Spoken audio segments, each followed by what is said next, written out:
Hi, Hi. Hi, welcome. lovely to see you. Hi, Elizabeth. Welcome.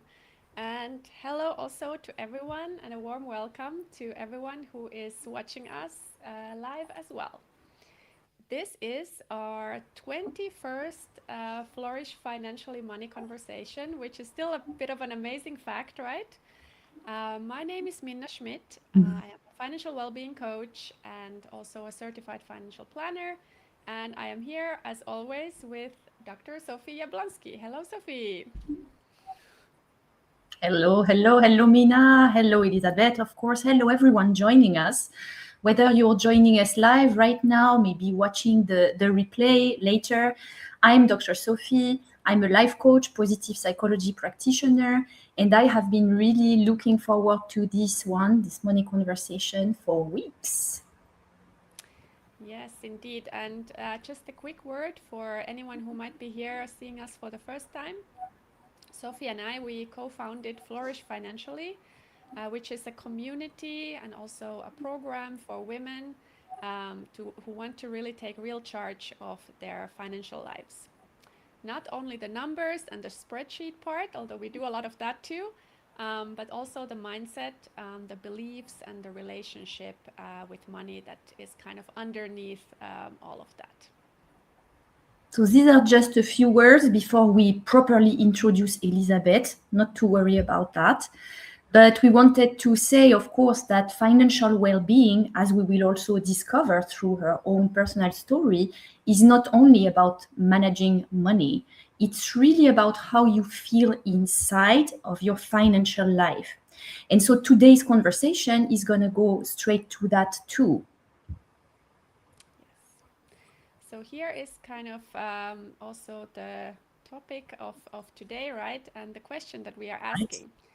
What do you do when your financial life doesn't fit neatly into one country or one system or one set of rules?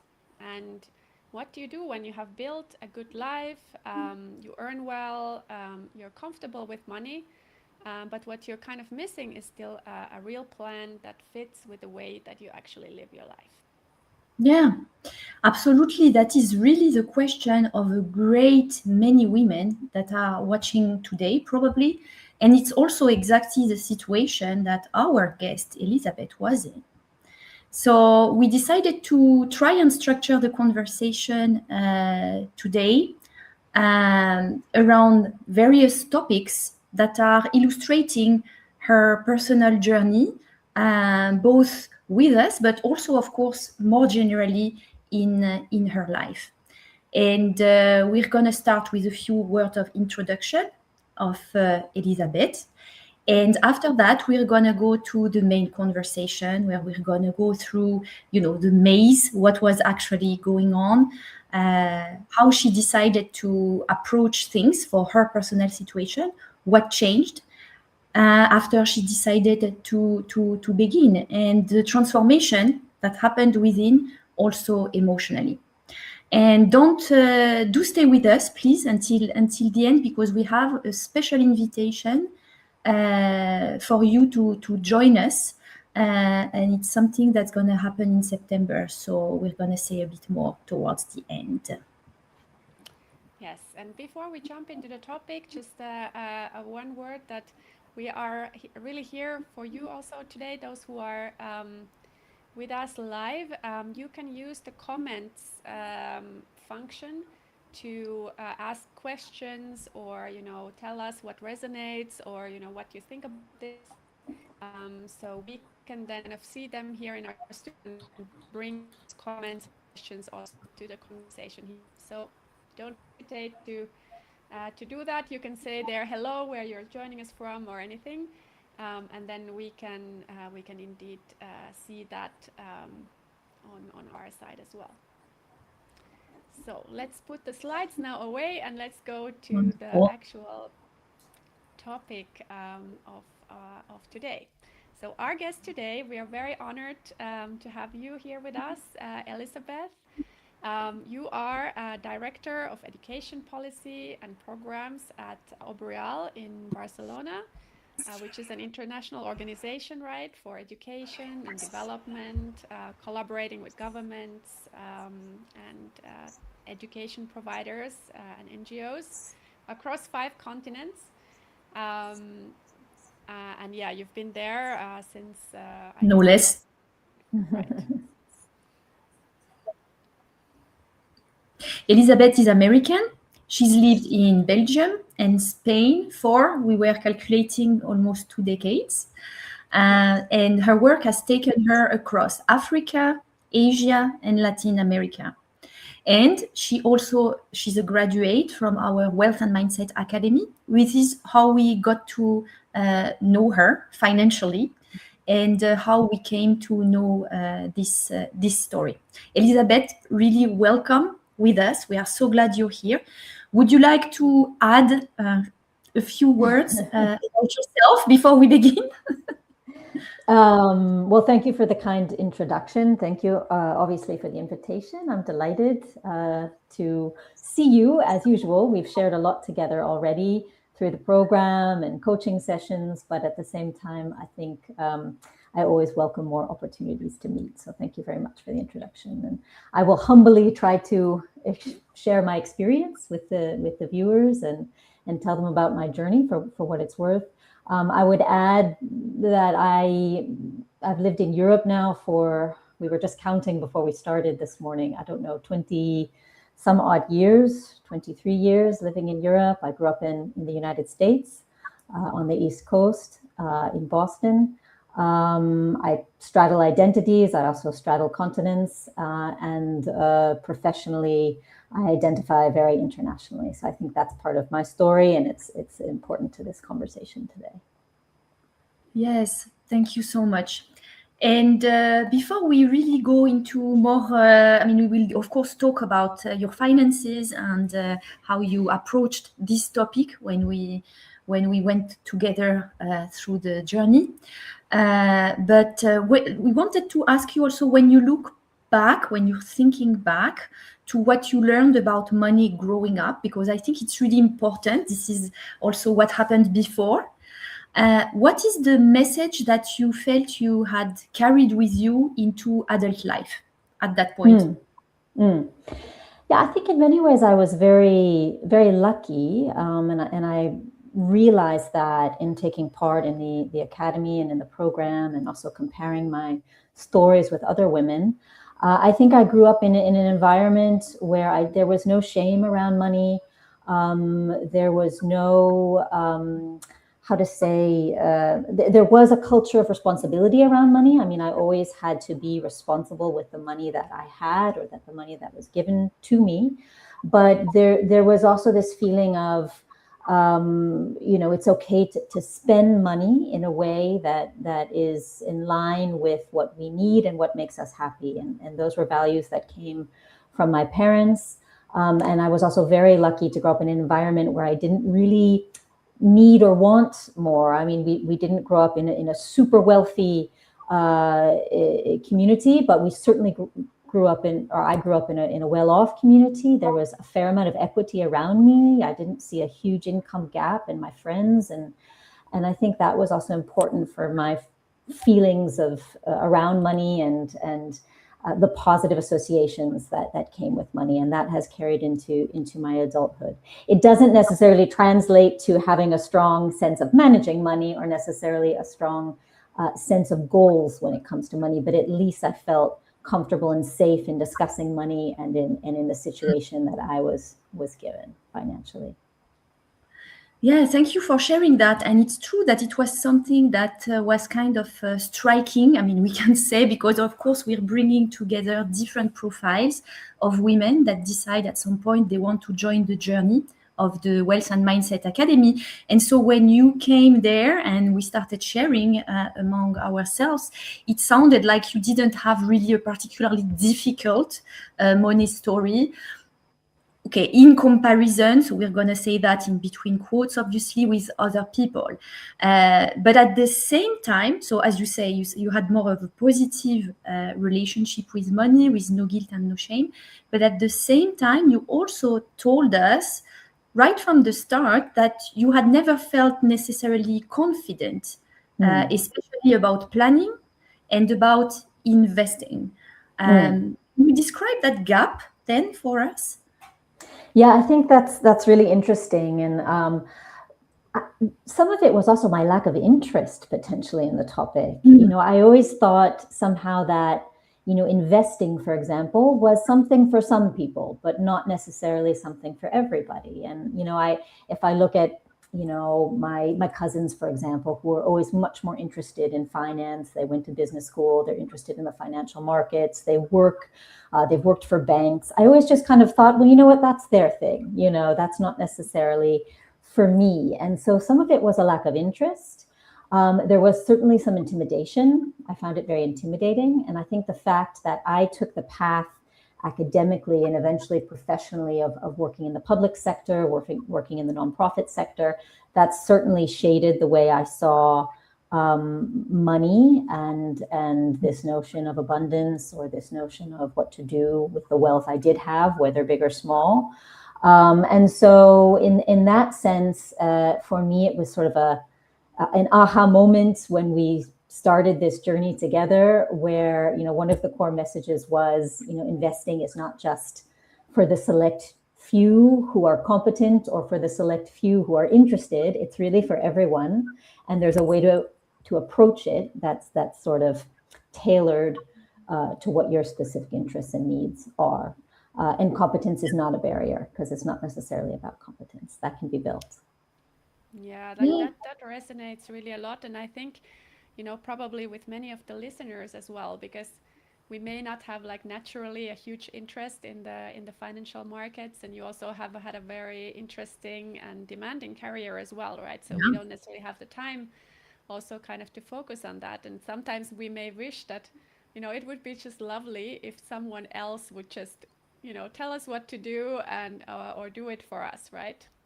But it's not so easy, right? And you know, that can leave us also a bit vulnerable, right? Or you know, unprepared for our own finances, right? I think so. Sorry, go ahead. Yeah, no, I was just going to totally agree with Mina. And I think that this notion of, some better else, that someone, you know, better that someone else does it for me. I definitely had that perception, whether it is in terms of managing one's wealth or managing one's investments. When I started the program with you, I thought in my mind, like, I will hire a financial advisor and they will do it for me. So I think getting over that hump and opening your mind a little bit before making assumptions about the need to outsource your financial management is very important. Not that you shouldn't outsource, and I think there are intelligent ways to do it, and that's what I've been sort of trying to explore. But I think you're absolutely right, Mina. It's getting beyond the intimidation and understanding there are ways that I can engage now myself at this point in my life. There are tools. It doesn't have to be daunting. It doesn't even have to be overly time consuming. I think that was a fear I had as well. Like, suddenly this is going to absorb a huge chunk of my time and I don't have the time. And I think that's something that you know, those preconceptions we were able to break down some.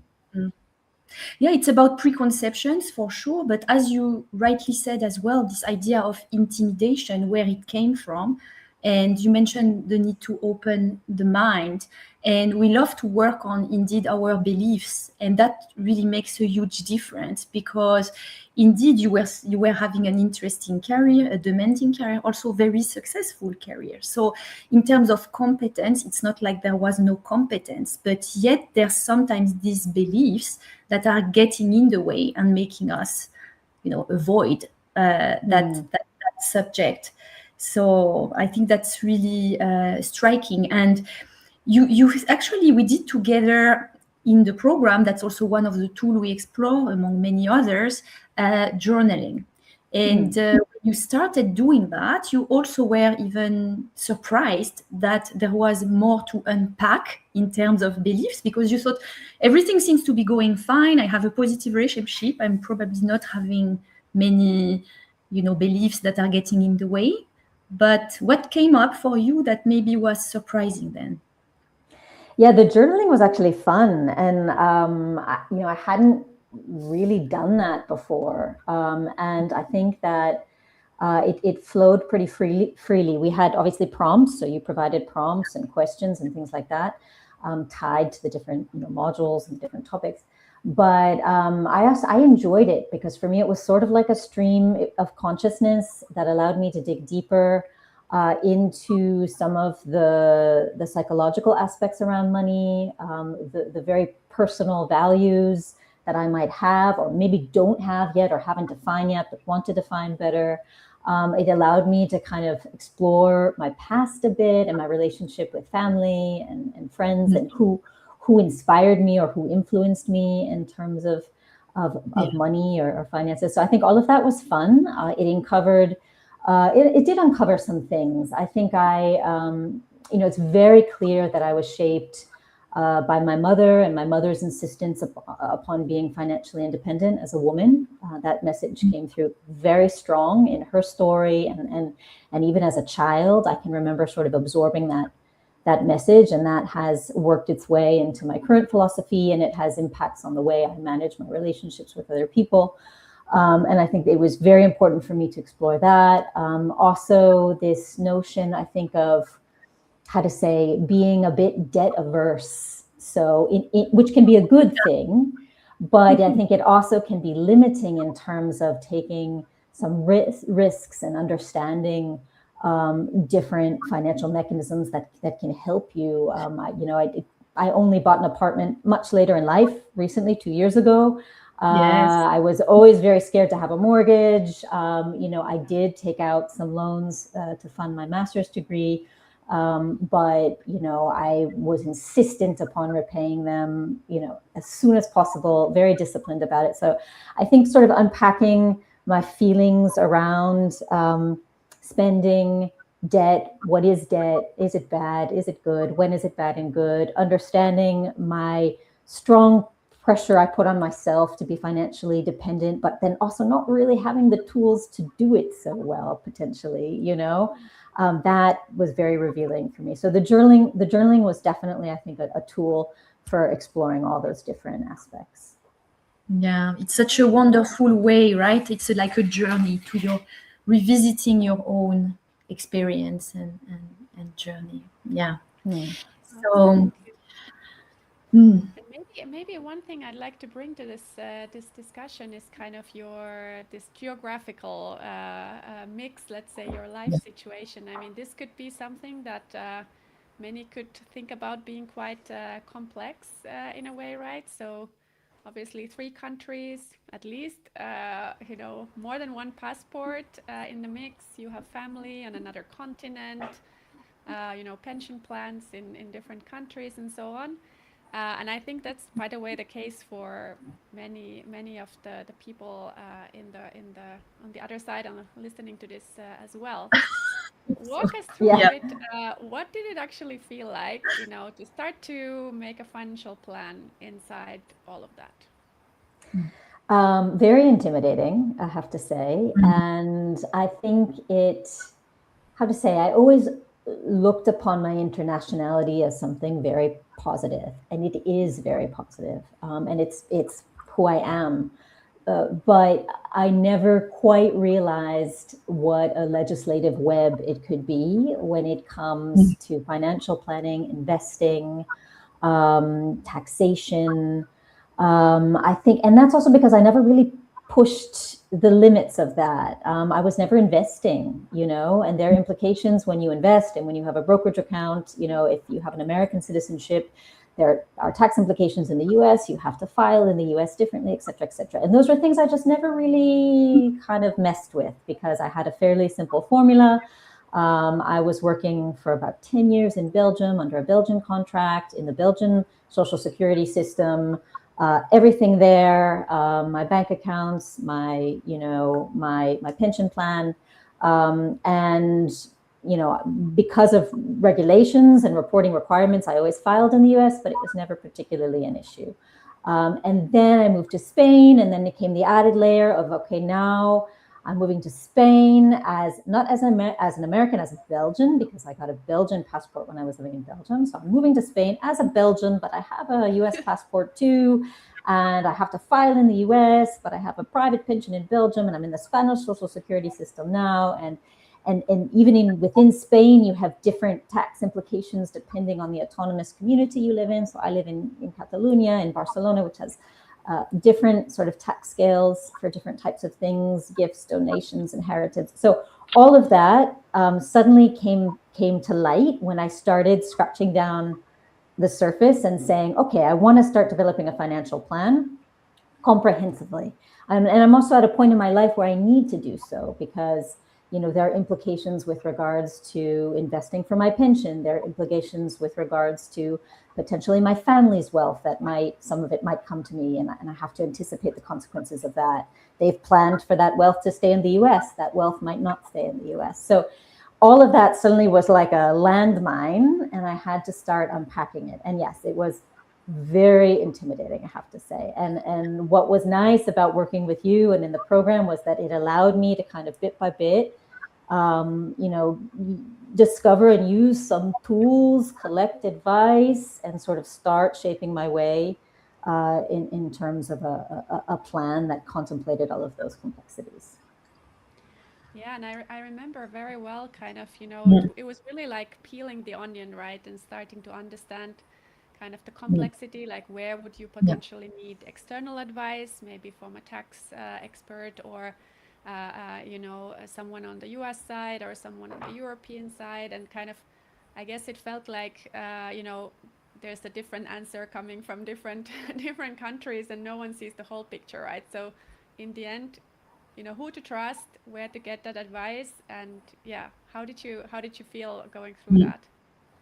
I think that's also tricky because there's lots of advice out there, right? You know, and there's infinite advice. And now with, you know, the access we have, and even within artificial intelligence and large language models, I mean, I could ask, you know, ChatGPT right now, you know, which stocks to buy tomorrow, and it will tell me something. And so I think this kind of abundance of information and advice, and how do you navigate that?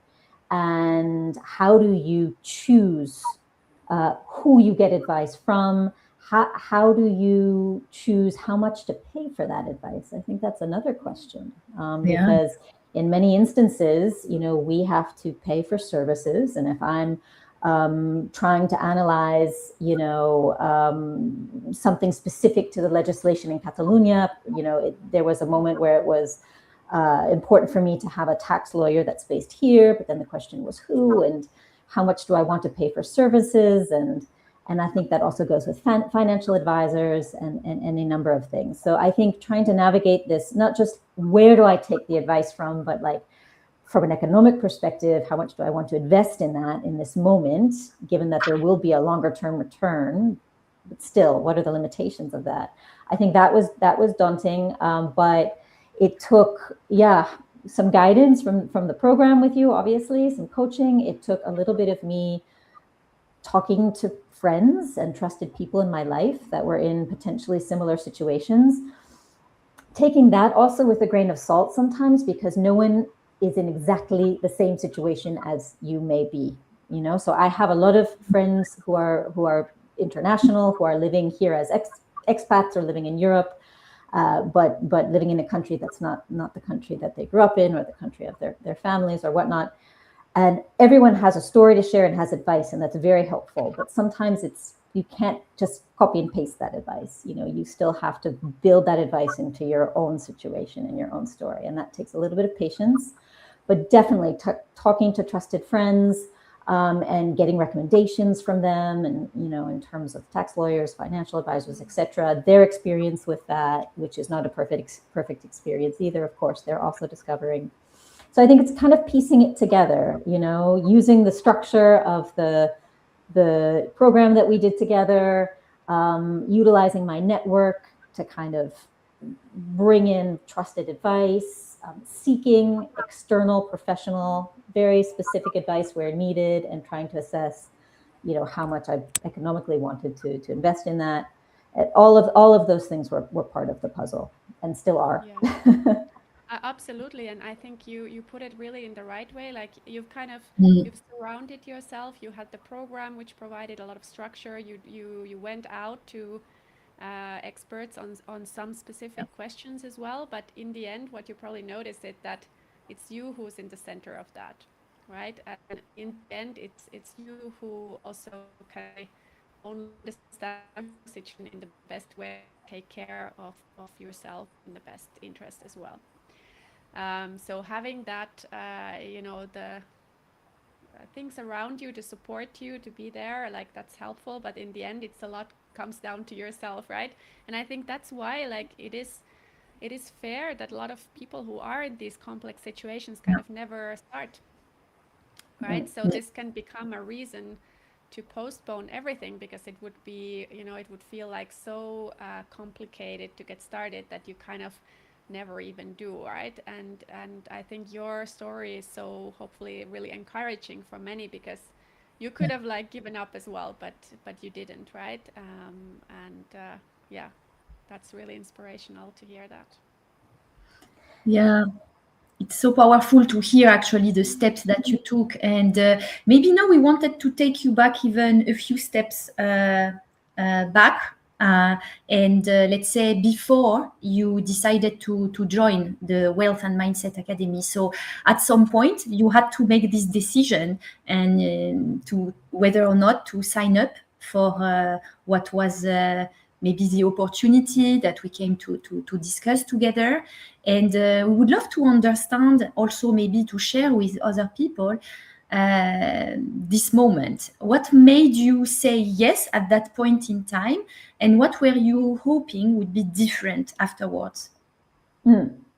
So I think there's a few factors. I had already taken the decision to invest in me from the perspective of coaching prior to that. So, and I obviously had the privilege of working with Sophie as a coach, but more broadly a coach, not just on financial matters. In the year or two prior to when we started the Flourishing Financially program together, and so I think that time allowed me to focus on my own goals more broadly. And one of the key areas that came out where I felt like I needed much more work was in terms of financial goal setting and also financial management. And so then joining the program together, the academy, it allowed me then to take that forward. But it was predicated on some previous work I had done on myself through structured coaching more broadly. It was very clear to me that, I was at a moment in my life where something needed to change from a financial planning perspective. I was bothered by the fact that it felt like everything was so, disorganized, unstructured. I had been living in Spain for 6-7 years and never really turned back and looked at these, private pensions I had floating around still in Belgium, and should that money even be there, and was it accruing anything? I had taken the decision finally to buy property, but with that comes other levels of implications, mortgage, etc. So there, I think, were a lot of factors that were sort of coming to head at this particular moment in my life, and I think I finally realized that I couldn't just sit still with it. Like, there needed to be a much more concerted effort to understand where I was financially and where I wanted to be. And how that related to all the decisions in my life, whether they be, personally or professionally. So I think its timing was huge, and this opportunity arose, and obviously I had a trusted relationship with Sophie, and Sophie said, "Well, here's Mina; she's fantastic, and we have this program." And so I said, "Okay." So I think it was kind of like the perfect moment and the perfect opportunity. And so I didn't look back. I would encourage women to, if they're feeling those mixes of emotions that maybe I was feeling about where they are in a particular moment in time in their lives, just jump on it. It's because sometimes it's just dipping into a new structure or a new prompt or a new environment, or meeting even new people that can guide you through that phase, that can really then get you moving in a new direction. Yeah, thank you so much for sharing that. And in fact, it's fair to say that the way we approach this, also because it's both of us, Mina and myself, guiding all the participants through the different stages of the program, we're doing this in a way that's not necessarily the typical financial education program. One thing, for example, is we really purposely approach financial flourishing as a lifelong journey, something that is a long-term goal that you can decide to embrace for yourself, but also decide for yourself. And to do that, we go with financial planning and also the psychology, positive psychology applied to money. What did you think of the mix of both together, and what did you see it did for you? So I think it's a really important mix, and also being in the program with some other women who were coming from different positions, it helped me to see really how critical it was, because I think pretty much all of the women in my cohort would not have been able to advance if they didn't have the sort of psychological padding around the program. If you just went in hard with financial tools and planning and financial tracker and net worth and the whole thing, that would have been too abrasive. And I don't think you would get as much out of the program unless you nourish some of those financial tools with a stronger sense of self, your relationship towards money, your objectives with money. And so in that sense, I think it really is a really nice combination. For me personally, I kind of went in thinking, well, maybe the psychological part is not so, it's not as important for me, like done that, whatever, let's see. But I think in the end, it actually, it was great. It was really critical. I mean, we talked about the journaling, obviously. I think it was also for me important in terms of broader goal setting, so I could have, for example, tools to, track my expenditure and do that in a very sound way. But if I don't have a broader objective of where I want to be and what financial management would look like in terms of getting me to that objective, then it's like, why track money just to track money? So I think all of that was cased in very nicely. We had the dual coaching sessions, some more focused on the financial management, some more focused on your values around money and your relationship to money and the psychological part. And I think through that more sort of psychological part, I was also able to really think about where I wanted to go, also from a professional perspective, which was, very difficult, has always been and still is difficult for me to kind of pin down. I never had one dream or wanted to go one place. And sometimes I felt a little bit like I was floating and opportunities happened to me. I didn't create them. So when, someone asked me, well, where would you like to be in 5, 10, 15 years? I could describe a state, but not necessarily describe in much more detail what that would look like. And so we did a lot of work on that, which I think was really helpful, developing a philosophy around money, as opposed to just saying, okay, here's the toolkit, go open your brokerage account and off you go. And so from that perspective, I think it's a really valuable methodology, and particularly also for women who think they don't need the psychological support through the process. That was very humbling for me, and I wouldn't change the approach at all. I love to hear that. You really put this in such a beautiful way, Elizabeth. And I think what you're describing here is exactly kind of the piece that normal, usual financial education is kind of missing. Because, if you want like quick tips, kind of how to get rich quick or whatever, it doesn't work, right? If you just have like tactical steps that you can do, often the transformation is leaving. It's just surface, right? You're not really changing the way you actually act and feel and behave, right? And finances, in the end, it's just a neutral tool. This is about your life. It's about how you want to live, right? How you feel about yourself, your confidence, all of that. So, if you just have your Excel spreadsheet, like, I mean, it's useful to have that too. I wouldn't say any other way, since, I love those, but definitely you need that broader work, really as your intention, make the plan that sticks, right? Yeah, another thing I wanted to react on that you mentioned, and I think is also a bit of something we're really cultivating intentionally, I would say, in the program and in overall everything we do at Flourish Financially, it's the collective part. And we don't see this as, a nice extra.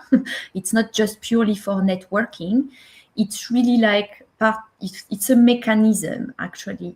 It's something about hearing other women or another woman saying certain things that maybe we thought we were the only one to actually be going through. It can break the isolation. It can also give some inspiration. So what would you say about this particular experience for you in the context of the journey that you went through in these few months together? Yeah, I think that's also a very important element, is being surrounded by other women who enter the program with similar questions. Again, of our group in the the program that we did together, it was very diverse. I think there was a lot of empathy within the group. Of course, it was all women. The fact that we had different stories, I think, was also helpful. I think if you only talk to people who have the same story or the same concerns or the same profile, you maybe don't develop this more nuanced understanding of, where you are versus potentially where others are. I felt very, privileged to be able to listen to other women's stories. Many of them were inspiring. Many of them had barriers to overcome on different levels in terms of their relationship with money. I think it helped me to gain an appreciation of how lucky I had been, but it also allowed me to admire other women who are in different starting points, who had a lot to overcome and were taking those steps to do so. I think that was really helpful. It actually made me feel more kind of competent in a way. Like, I started the program thinking, oh God, like I'm going to have nothing to contribute, and I'm going to be totally ignorant on everything financial and investment and the whole thing, and going to have to be ashamed and not open my mouth. And on the contrary, and even sometimes some women who had worked in the financial sector who were still joining the program and said, this is my line of work. I mean, at least I'm surrounded by banks and finance institutions, and I still need help with my own personal journey. And that to me was kind of like, oh, wow, okay. So it made me feel, it gave me some confidence, like I should be here, and I'm not strange that I haven't, put more effort into this sooner. And it's not strange that I'm not investing. Many women are in my position. I felt that was a little bit empowering. And it gave me, a nice little thread of confidence, in the sense that you're fine, you haven't fallen too far behind. Other women are there too. And this is a good basis to start moving forward. Yeah, it's really touching to hear that. And of course, for me, with the coach hat always, I'm thinking of this capacity that we can have for other people very naturally, especially for women, to be empathic, to have, as you say, admiration, compassion, and that somehow to ourselves, we are struggling to really offer. And I would say, especially in the context of money, this is what we see a lot. So it's also like how it goes around, so that you're able to first start maybe with admiring other people, so you can start admiring yourself, because you did a lot and you were already doing a lot. It was. Yeah, absolutely. Yeah, very much so. Super good. Okay, let's talk about joy, Mina. What do you think? Yeah, Elizabeth, this is of course something interesting, maybe also for our listeners, right? Can finances actually bring joy as well, not just be something like a tick in the box? No, but maybe just going to very practical, right? Yeah. Elizabeth, you told us that you had kind of resisted a little bit this kind of tracking your spending or your finances for years, partly probably because you were doing well and everything was kind of fine, but partly also because maybe it made you feel a bit afraid that if you start doing it, then it becomes too much, and you have to like obsess about every coffee, or or even make you feel guilty about doing those things that you love and what are important to you. But then you started anyway, and maybe you felt a bit resistance sometimes, but tell us what happened. Yes, indeed. I was nervous to start that process. I always sort of knew that I should, but as you said, because things were okay and I wasn't necessarily spending above my means, and life was continuing on, and I always kind of pushed it down the line and said, oh, maybe I'll start tracking money some other time. And I also didn't really know how to do it in a way that would be meaningful, because as you said, it's not just about, well, what can I cut? I think that shouldn't be the starting point. I think the starting point needs to be, what's my state of play? So how am I spending my money, and on what? And then, looking at what I spend my money on, what's really important to me, what brings me joy, what is a part of my value set, and then from there thinking, okay, but then what are my goals? And maybe I want to take on a big renovation project this year. Okay, what does that mean for me financially? Does that need to affect my expenditure? Does it not? Maybe I'm dipping into my savings, but I think approaching it from this notion of understanding how I spend and how that's linked to my values and the joy that it brings me, and then also trying to understand how I spend and whether or not it might need to be adjusted if there are some bigger financial plans and goals happening. And so it was important for me to really step away from this, like, ooh, you shouldn't be buying that matcha latte from the expensive, whatever, trendy coffee shop that just opened around the corner, and looking more at, okay, what's the big picture? Does the matcha latte bring me joy? Does it not really? And again, that's a silly example, but I think it's for me, it was really about, big picture, values, joy, and goal setting, and then how to put that all together. I just started really methodologically tracking my expenditure as of January of 2026. So it's been now half a year. And I'm also trying to be very, also upon your advice, very reasonable about it. So it's not something where I go in, either with an app or into an Excel file every day and log what, no, it's like I take one moment, 1 hour, once a month to sit down, put the pieces together. There are tools, already maybe some people in their own banking app have tools for that. I wanted something more nuanced. I also have a couple different bank accounts. So, I decided exactly the how, but in a way that was restrained, limited, 1 hour a month, gives me the photo, gives me the snapshot of where I am based on a methodology that you provided. And that then I think gives me the information I need to over time start assessing. So that's where I am with it. So I'm not sort of saying that I've mastered this, but I think that it was an important step.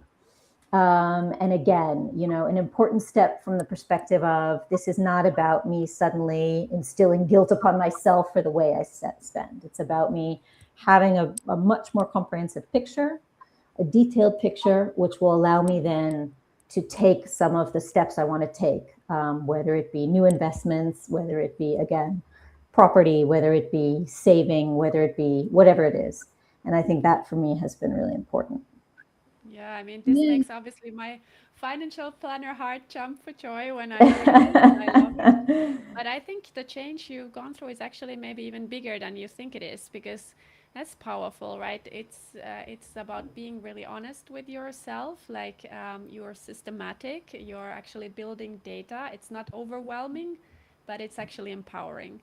And it's not, it really gives you the power back to your hands in a way. You're deciding. No one's telling you this is right or wrong, but you can make decisions for yourself with clarity, with confidence, doing the things that you love while still also putting something towards the future. Right? So I hope that, like, starts feeling really good for you as well, and feeling a pride kind of in doing that. And it actually becomes a pleasure. Like, look at that, like I had an amazing month again, and I'm building towards my plan, right? So it's really a gift to have that. Yeah, you're talking about pleasure, and of course it was a pleasure to also see Elizabeth smile when she was talking about budgeting, which I think is not necessarily the thing that many people expect, but if we take a step back, that's really like part of the philosophy, and we're going to talk about your philosophy just after that, Elizabeth. But the philosophy of financially, really that idea that you can decide to approach your relationship with money as a way to self-explore and flourish. So the point is, when you're starting doing this work and connecting the dots, but it's really about reconnecting with yourself, reconnecting with your values, with what's inside, instead of having a very disconnected approach, which we can have to protect ourselves emotionally, but ultimately doesn't necessarily help for the long term. We do that and we actually feel better. So it's not just about being, proud that we are wise. It's about some deeper feeling of being aligned and of actually having your life on track through that work. And it replicates everywhere else. So yeah, I thought it was very striking when you were describing that. And maybe just a quick question, because I know people online will be also interested, right? About investing, right? Because I know that it's been it hasn't been all straightforward, right? And obviously with your multi-country profile, kind of that's never like so simple, right? But what I really find also admirable is that you haven't given up despite several detours on the way. Do you want to just say a few words? What you've taken away from this? Yes, I can try to do so. I mean, it's a process, as you know, and I'm learning all the time. But I think what's nice is that, so through the academy, we get some basic tools and also a bit of an introduction to the markets, the products, just distilling it down to some of the big lines. And I think that's important as a starting point. Then, of course, your personal situation. So mine was a complicated one, which was going to be different from, someone living in Switzerland with a Swiss nationality or with another European nationality, which was going to be different from someone living in Southeast Asia, and was going to be different also from my friends that I grew up with who live in the US, whose entire financial investment strategy is linked to the US and the US market. So I was sitting here kind of straddling the, Europe and the US. I had a lot of questions with regards to taxation. I think that was critical because the research that I had done and in talking to colleagues and friends, there were certainly potentially tax implications in being in the two systems. So paying capital gains in Spain and also in the US. How do you file in the US? But then also this question of like, financial products, like which ones can I buy in the US, in Europe? And that was also a whole minefield in itself. And there is heavy legislation around that. It's evolving rapidly. It's political. It's something that feels very intimidating. And so some of it was a little bit of trial and error. So like we would come with a strategy for how I was going to invest, what types of products I was going to buy, at what pace, with which long-term strategy, how I was going to track that, but then also trying to figure out the internationality of that and the restrictions with regards to my US nationality, which it's odd. I never thought having a US nationality or double nationality would be a problem. Apparently that's not the case in the financial world, so heads up. But it doesn't mean it's impossible. And I think it's what we have done is we've been, with some support and some advice, I've been able now to say, okay, let's adjust the strategy. I won't be investing in these types of products in the US, but maybe these types, and this has this implication potentially for my tax, and I need these types of advisors to support me with that in terms of filing or whatnot in Europe, and then more broadly internationally, I'll have this strategy. Let's look at what it means in terms of bank accounts, currency, all of it, but distill it down into something that's feasible. And I think it was always true for me that investing was not going to be like suddenly turning my life upside down and suddenly putting all my hope in the stock market. No, it was much more like, here's a tool, here's a way of putting some money to work. It can be a little bit of money, and for me it has been. I'm just experimenting with it now, and I think that also helps for it to feel a little bit more, palatable, because I've just siphoned off a little bit of money every month, and then some is going into the US stock market and some is going in to the European market, and trying to kind of build a strategy and a portfolio up from there, dodging some of the legislation and tax hurdles along the way, and bringing in more advice when I need to. It is not linear. It is not a perfect process, but I think for me, I've learned to be patient, to play with it, to gain a little confidence with it. Every time I go and I'm like, now I'm going to buy a new stock, and you look at the parameters for evaluating that, and there's a language there that I still don't fully understand, quite frankly. But I've learned to kind of tune out some of the noise around the people who are so kind of day-to-day focused on the markets, and just focus more on me and my strategy and the basic tools I have, the limitations I have in terms of my, in this case, European residency and an American passport, and then to kind of put together a feasible strategy around that. Also understanding that strategy might change. And I think that's also important, not starting and saying, okay, I'm throwing money into investing and that's it. It's off. I can't change course after that. I think that's also not the case. And the idea is now that I'm starting to build a little bit of knowledge so that I can adapt and change the strategy if I need to. Yeah. Wow.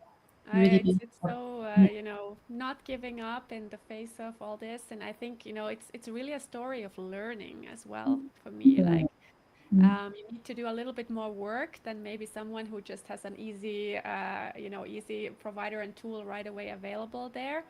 But actually the amount that you can learn when you're doing it yourself, and you're building your portfolio, you have also more control over your money in a way, and you're learning from that process so much. Like it's certainly a slight discomfort first when you're kind of figuring out everything in the beginning, but as the outcome on the other side, right, you have your money working for you, you've built it yourself, you can see it, the results. So it's so encouraging to hear that, and dropping the perfectionism in a way, because there is no perfect investment strategy anyways, right? No.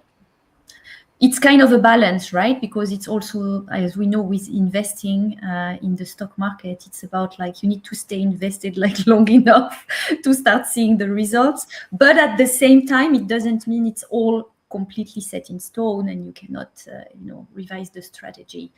I took the opportunity to ask to people to share in the chat maybe what resonated most from their own journey with your story, Elizabeth, or ask question.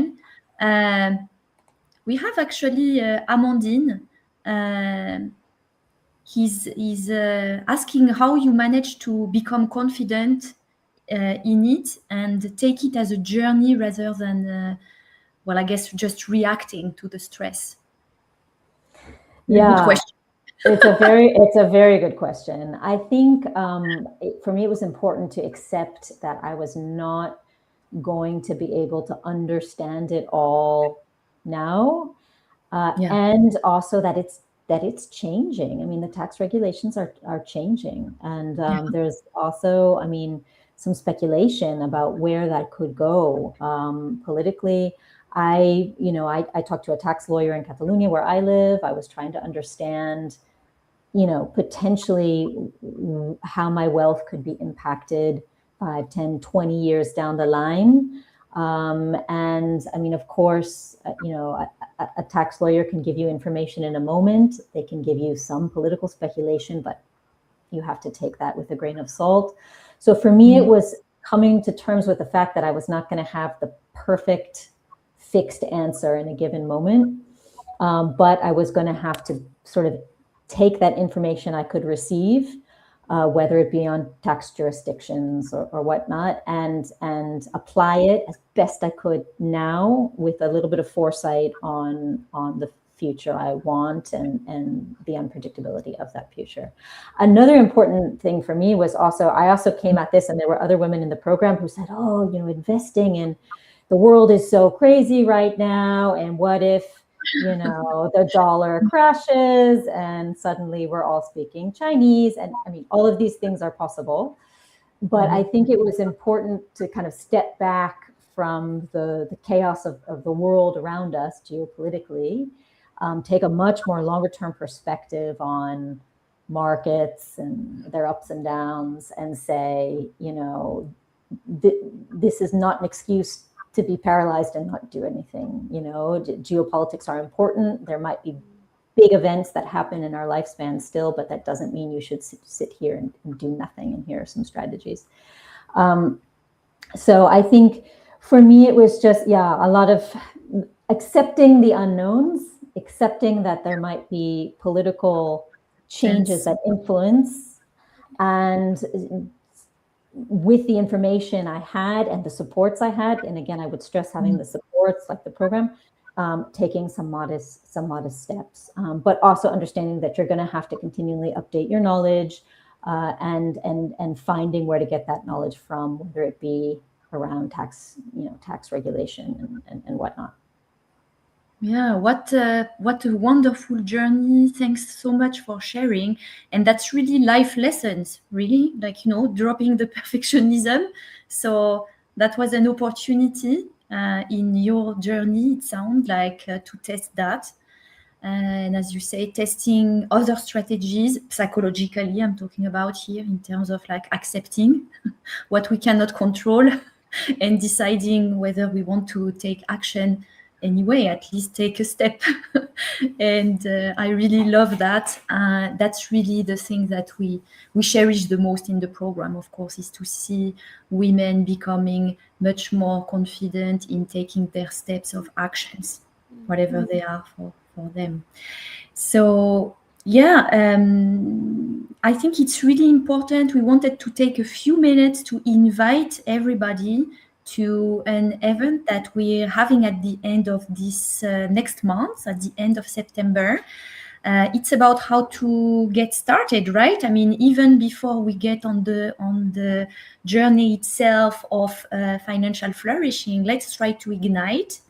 And we're proposing 3-day masterclass, which is actually 3 times 90 minutes on 28th, 29th, and 30th of September.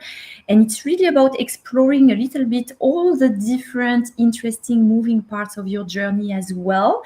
Elizabeth, with awareness, with emotions, with which decision to take just to start, what would be the next step.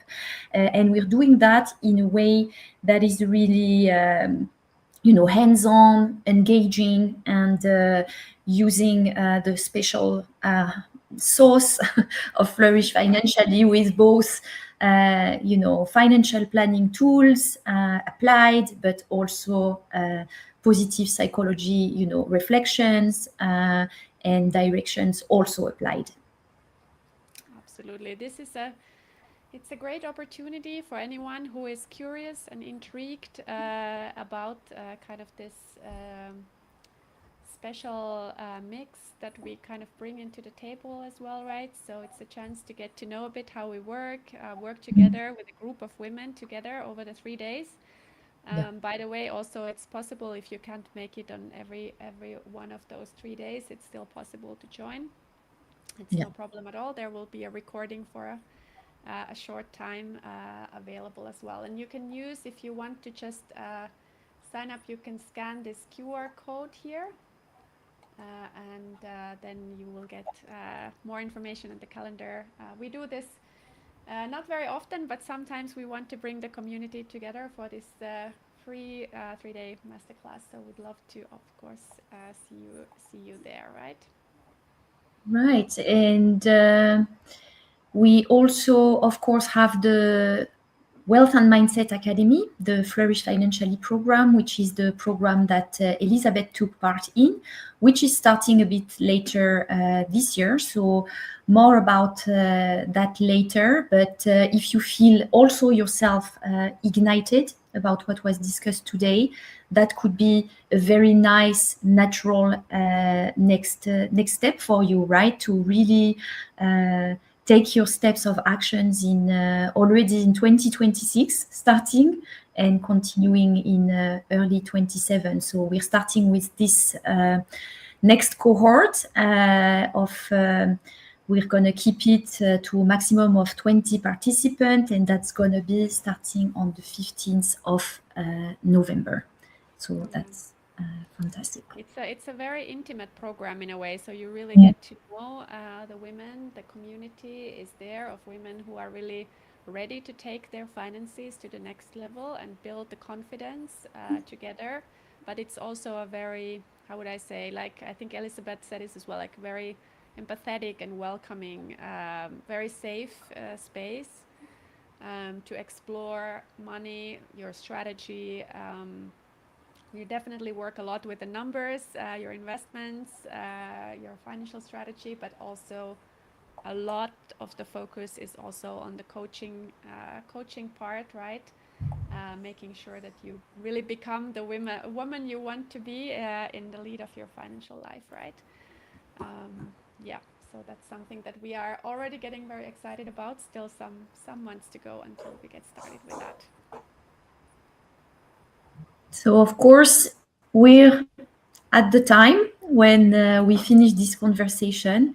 We want to thank you from the bottom of our hearts, Elizabeth, to have been here today, and for everybody who joined that had the chance to hear your story and maybe get inspired and get supported by already what you were able to accomplish.